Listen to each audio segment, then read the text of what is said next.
class. This unit is about the introduction to technology for teaching and learning. And under this unit, we have two lessons. Lesson 1 is about the basic concepts in technology for teaching and learning. And lesson 2 is about the roles of ICT in teaching and learning. Target outcomes. At the end of this unit, you should be able to define the basic concepts in understanding ICT in education, illustrate the basic concepts using diagrams, state the roles of technology for teaching and learning. Let us start with lesson 1, which is about the basic concepts of technology for teaching and learning. More often than not, technology in education and educational technology somehow confused future educators. So, are they similar, yung two concepts na to? So, yan yung naging assignment 1 ninyo, and I hope you were able to already submit your output for this assignment. In 2004, the Association for Educational Communication and Technology came up with a definition of educational technology as the study and ethical practice of facilitating learning and improving performance by creating, using, and managing appropriate technological processes and resources. While according to Kurt in 2016, defined educational technology as a complex, integrated process involving people, procedures, ideas, devices, and organization for analyzing problems and devising, implementing, evaluating, and managing solutions to those problems involved in all aspects of human learning. So, if you've noticed, both of these definitions provided important key concepts such as a complex, integrated process involving people, ideas, devices, and organization, which is somehow referred to as the science of planning. Next, the study and ethical practice of facilitating learning and improving performance, which is actually focused on the performances of both teacher and student.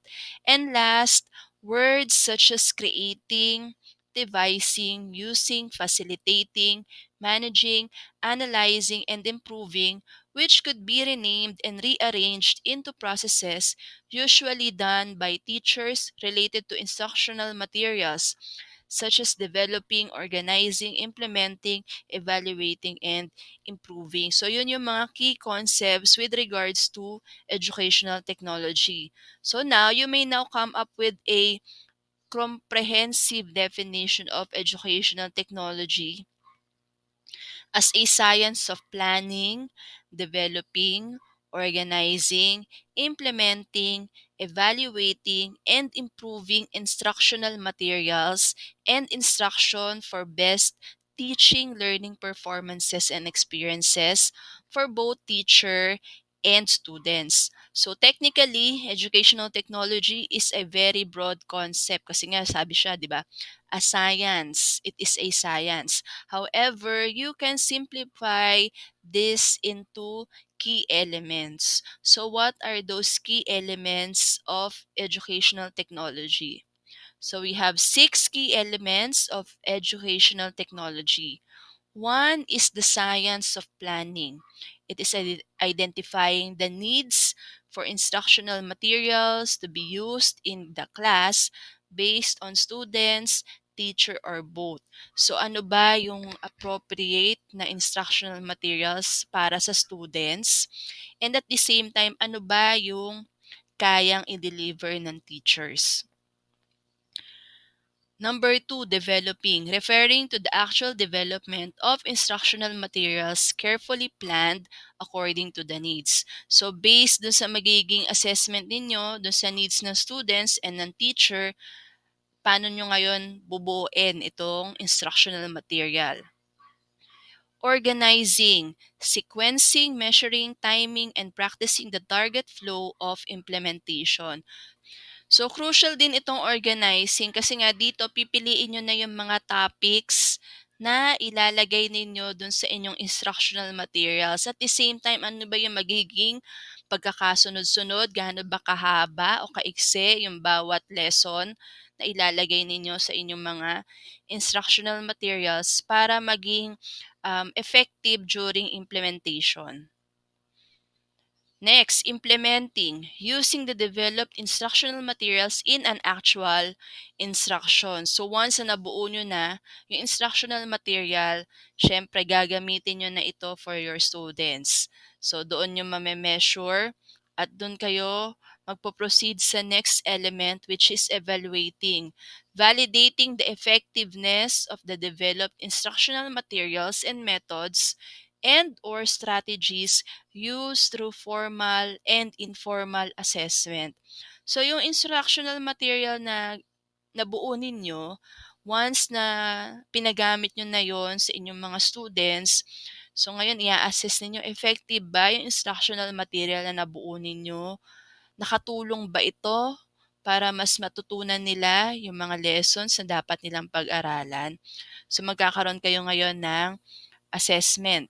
Then during the assessment, dun yung makikita yung improving. Ano ba yung dapat i-improve? Using the collected assessments, weaknesses will be resolved to further improve the developed instructional materials and methods and or strategies employed for future reference. So, after assessing yung naging impact ng inyong ginawang instructional materials, syempre may makikita kayo dyan ng mga naging weaknesses. Ngayon yung i-develop nyo ngayon. Pwede nyong ibahin yung strategy, pwede nyong baguhin yung organization ng inyong mga instructional materials. So, yan yung mga key elements of educational technology. So, dito sa ating figure 1, makikita nyo no, yung mga key elements na binanggit natin kanina. So, it is a cycle. It is a continuous process sa paggawa ng mga instructional materials na hindi lang siya natatapos sa improvement. So, once na-improve nyo na, okay, babalik na naman kayo sa planning kasi nga, i-incorporate nyo na yon naging evaluation ninyo dun sa inyong instructional materials. At yun nga, cycle siya, continuous process para mas maging maganda pa yung inyong mga instructional materials na gagawin. Future educator, your skills and competencies in technology in education as instructional materials should go under the key elements. So how about technology and education? So kanina dinefine na natin yung educational technology. Ano naman ngayon yung technology and education? Technology in education refers to any materials, devices, equipment, or applications that use a scientific process to supplement the delivery of educational goals. Take note of the phrase, any materials, devices, equipment, or applications. So, any materials, ha? So, pwede siyang primitive or traditional and modern technology in education. So, wag kayong malilito na kapag sinabing technology in education, yung mga gadgets lang, ayan. So, nakikita natin dito, pwede rin i-consider as technology yung primitive or traditional methods in education. So, pag sinabi nating primitive or traditional, yan yung mga ginagamit na blackboard, Manila paper, cartolina, bulletin board, chalk, books. Ayan, so kino-consider na yan as primitive or traditional. And now, especially nung nag-pandemic, na-introduce na tayo sa modern technology. Interactive whiteboard, computer, LCD or LED projector, laser pointer, slide presenter, e-book, software applications, and learning management system o yung mga tinatawag na LMS programs. Ayan yung mga kino-consider as modern technology in education.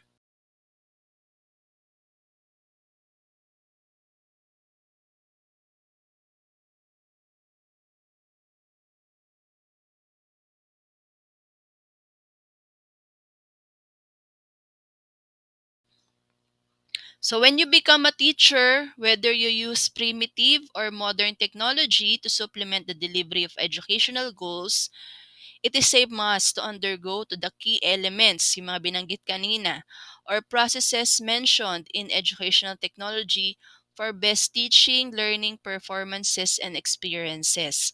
In other words, technology in education is simply a part of the educational technology. So, ang difference between educational technology and technology in education is yung educational technology broad siya, 'di ba? Kasi nga it is a science. Then, yung technology in education, isa lang siya sa part ng educational technology. Also, part of the delivery of educational goals, there should be the presence of multi-directional flow of knowledge, skills, competencies, and instruction shared by teachers, students, parents, and society, which refers to information and communication in education. So nowadays, information flows in multi-directional pattern, okay, or flow. So, ano ba yung sinasabing multi-directional flow? So, information may come from students, parents, or even from the people you talk to, not solely from your teachers. In fact, teachers also learn from you. So, tingnan natin yung dalawang figures na to, no? Ayan. So, ano ba yung nakikita nyo difference, di ba, between these two figures? So, figure 2 and figure 3. Okay, so dito sa figure 2, teacher is the sole provider of information before, ng mga sinuunang panahon. Students are merely receiver of information. Kumbaga, one way lang yung delivery ng information. Kumbaga, si teacher, tuturuan si student, tapos na. Okay? Pero ngayon, simultaneous or multi-directional flow, 'di ba, yung binanggit kanina.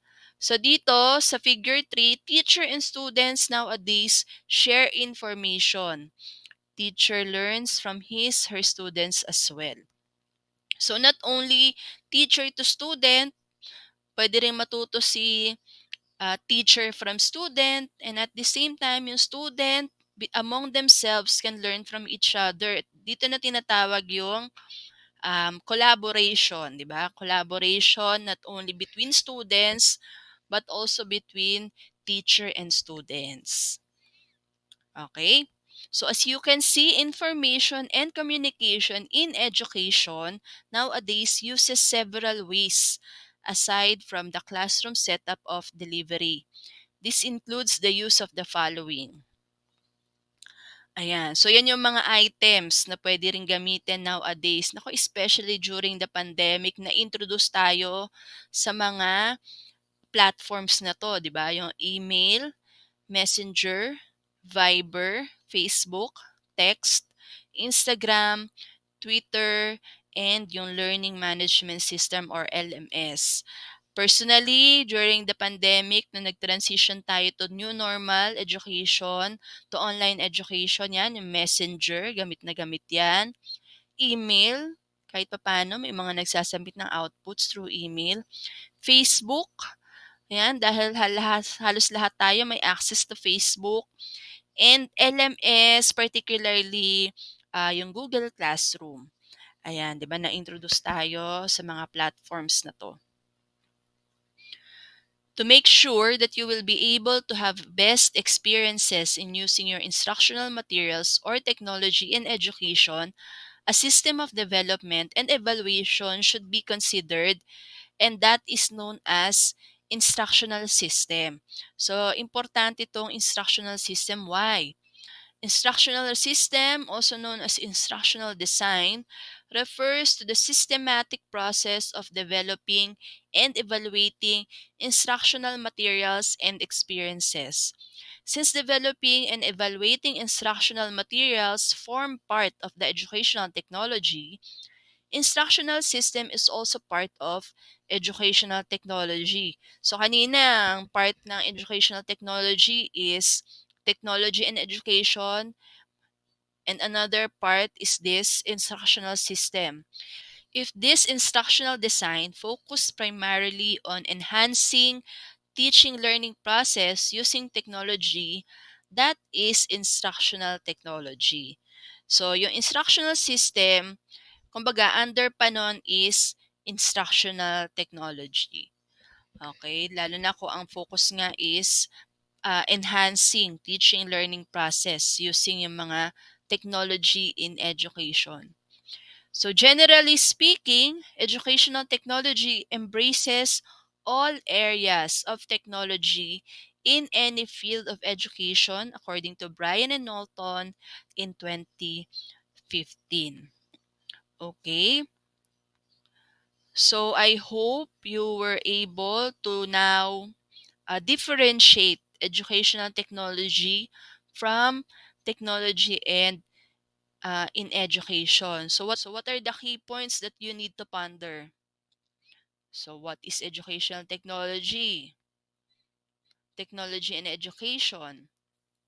Information and communication in education. Instructional system and instructional technology. So these are the key points that we have discussed on today's video lesson, and I hope you were able to identify these concepts. So watch out for our next video lesson under this unit of Introduction to Technology in Teaching and Learning. See you again.